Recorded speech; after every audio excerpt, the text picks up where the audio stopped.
In every intimate relationship, we're going to be confronted with conditioning. Our habits, our traditions, the ways we speak, what we accept, what upsets us.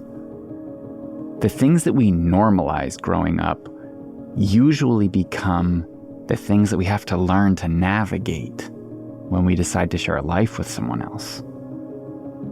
And beneath the surface of some of these conditioned habits is something really powerful. It's the stuff we learned about what makes us good, what we consider to be valuable inside of us and others, and what lies outside of those boundaries of goodness. This is the conditioning that kills intimacy. Or at the very least, it creates some serious obstacles to it in your relationship. Because when our conditioning collides with our partners, that's often when the fights start. That's when we start self-validating our stories of shame, our stories about our partner's quality and viability, and all the things that go unspoken when things start getting out of hand. And now sometimes it's something simple. Maybe it's your standard for cleanliness and how much energy you think that warrants. If that's different than your partner's, that one difference alone could become a constant source of struggle in your relationship. But underneath that kind of conditioning lives something even more important, and something that usually goes totally unspoken and often totally unnoticed in ourselves and our partners.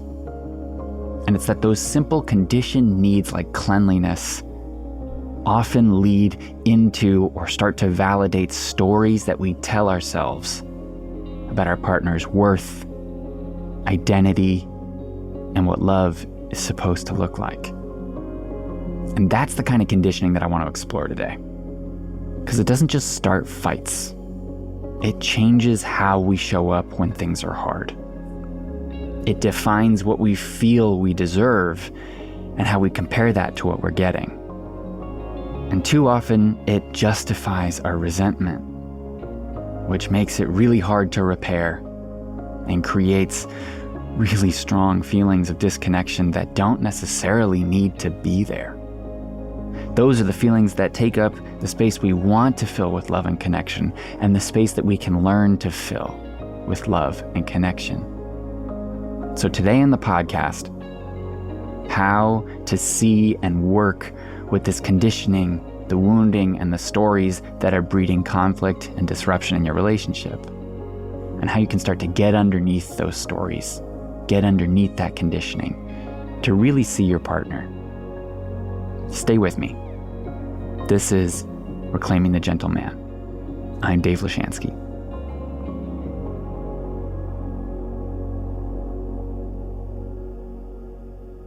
So in this episode, we're going to be talking about some of the conditioning and the stories that we carry into our relationship, and how you can start spotting how these unconsciously show up and start creating patterns of disruption in your relationship. And I want to do this so that you can offer your partner the chance to be uniquely themselves, instead of just more proof to justify your old beliefs and create more separation. And I want to say up front that this is not about blame or shame. Conditioning, these stories that we have internalized, are things that we learned in childhood as ways to protect ourselves, ways to get our needs met, and everyone falls into them. I fall into them too sometimes. But the more awareness that I've built around my preconceived notions, the easier it's become to give my partner space to truly be herself, and to do it without my projections and my judgments. And I found this to be true for myself and the couples that I work with, that 9 times out of 10, when we give our partner space to really be who they are, they're going to surprise you in ways that you'd never expect. And that alone is sometimes the spark that can reignite a fire that's gone out, or even create a new dimension in a relationship that you'd never have seen otherwise. So let's get into it. There's conditioned habits, and then there are conditioned beliefs. right? The habits are a little easier to spot. They usually live on the surface. They're things like how we spend our money, how we keep our home, how we manage our schedule. But when we get underneath those habits, oftentimes there's some deeper conditioning about identity. There's usually a belief underneath some of those habits, especially the ones that mean a lot to us. Things like, if I look like this, I'm more lovable. If I act like this, I'll be worthy of affection. If I stay quiet about that, I'm an easy person to be around. If I say this thing, I'm a good person. If I buy that, I am a good partner. Now, these are the beliefs that quietly shape how we act, especially under stress, especially when we are caught up in the rat race.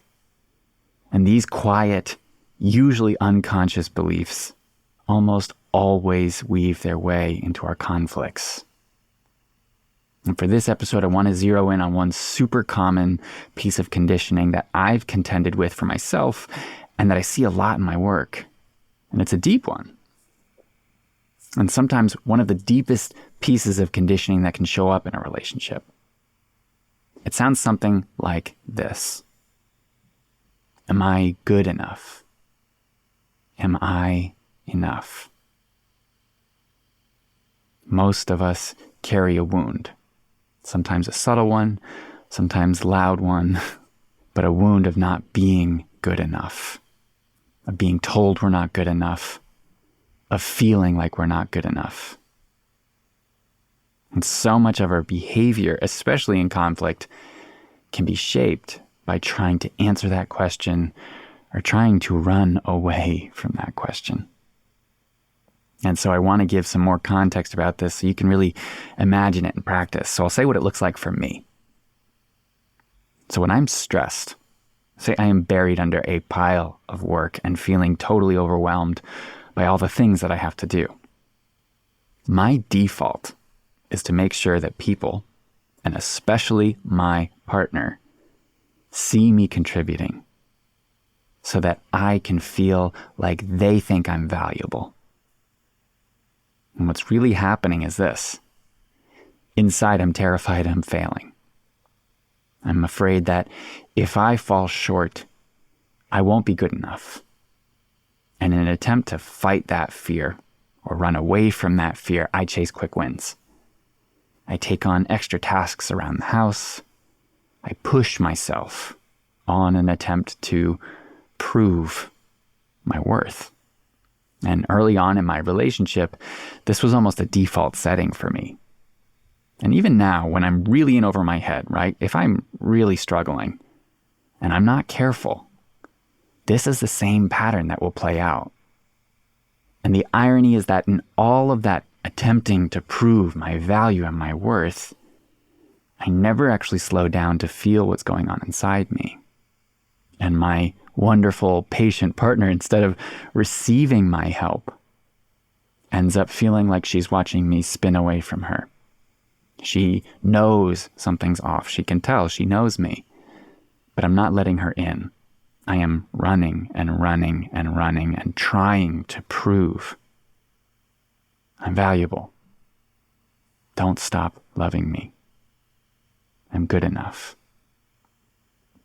And when she calls me to it, I'm left there looking at all the energy I've spent trying to make everything nice around the house, picking up extra chores, doing all the errands, and feeling like there's nothing I can do well enough, that I'll never be enough. I'm never going to be good enough for her. You see how this works? It's this tragic spiral because it starts with this fear that I'm not good enough, which leads to me overcompensating to prove that I am. And in an attempt to overcome or override that fear, I start to overcompensate to prove that I am good enough. I start doing all these things, which in effect is just me disconnecting from myself and from her. The very person I want to be close with, the very person I'm trying to be close with. And when she gets fed up with that, it only validates this fear that I'm not good enough. And from the other end, from the person receiving this kind of behavior, who oftentimes has the same kind of internal dialogue, to them it looks like this. He's pulling away. He must be stressed about something. He must be overwhelmed about something, but I don't know what it is. And he just seems to be running away, and I'm trying to inquire, but all I'm seeing is that there's nothing I can do to help him settle. There's nothing I can do to hold space. I'm not enough to make the pain go away. I'm not enough to hold him through whatever's happening. I'm not enough to keep his attention or his love. Right? And so in your partner's attempt to be enough, she leans in harder. She tries to reconnect. She asks questions. She's pursuing. She's doubling down on giving, on trying to create the space. Because in her mind, being enough, giving more, doing more, might make her feel like she's enough. And the irony is that the more she tries to prove her enoughness, the more he feels pressured and judged and smothered, and he pulls away, and then it validates again that she's not enough because he's leaving again. Right? And all of this spiraling, all of this trying to prove, trying to overcome this conditioning that's telling us, that's begging us to prove that we're enough, stems from all of these beliefs that we have around what that means. And all of the wounds we've experienced in our life that have shown us that we're not enough. Now, this is just one example of a common conditioning, common underlying belief that leads to really deep conflicts. And these conflicts start way before we have any idea of what it is that's activating us. It's a wound that just pours gas on the fire. And all we're doing is desperately attempting to prove that we're enough, running away from this fearful voice that comes creeping up from the inside that's telling us that we are not enough, we're not good enough, we're not strong enough, we're not beautiful enough, we're not caring enough, we're not supportive enough, we're not wanted enough, we're not lovable enough.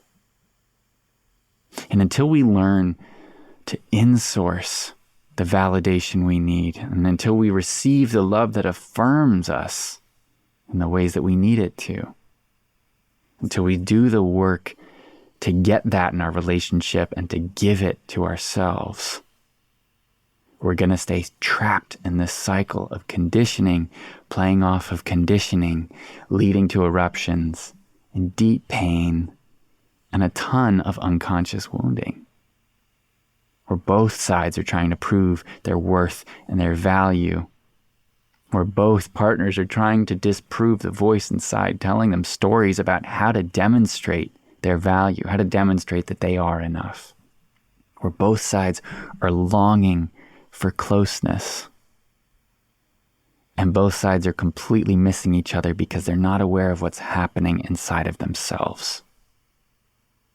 It is not about a lack of love. It is not about the unworthiness of your partner most of the time. Most of the time, it's about the invisible wounds that start to lead our lives, that have shaped our narratives, and that create the conditioning that makes it so hard to be close to people sometimes. This is what's happening when that fight about the dishes or the laundry gets way out of hand. There's stories living under the surface for both people about what makes us good, good enough, worthy, and valuable. Learning to identify where those stories are holding you back is a huge part of building a more conscious and loving relationship. And the beauty of this is that when we take this perspective, when we do this self-inquiry, Our wounds, the stories we tell ourselves about what's happened to us, our conditioning becomes a means of self-knowledge, which means they become a means for closeness, for care, for connection. And until you decide to look at those wounds, until you decide to question those narratives, they stay the thing that is setting you up for struggle in your relationships. So how can we actually begin to work with this conditioning, with these stories, with these wounds, and turn them into doorways for deeper connection in our relationships? Now, honestly, I think the most powerful way to do this is with support from a therapist, a coach, or a trusted guide. Find a circle, because it's almost impossible to see all the water we're swimming in by ourselves. And conditioning is the water. It's a brilliant design meant to blend into the background, and it often takes another set of eyes and ears for us to really see it in action.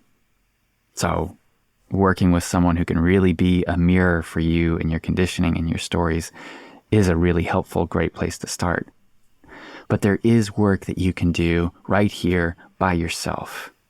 You can start to dismantle some of those stories that come from our conditioning.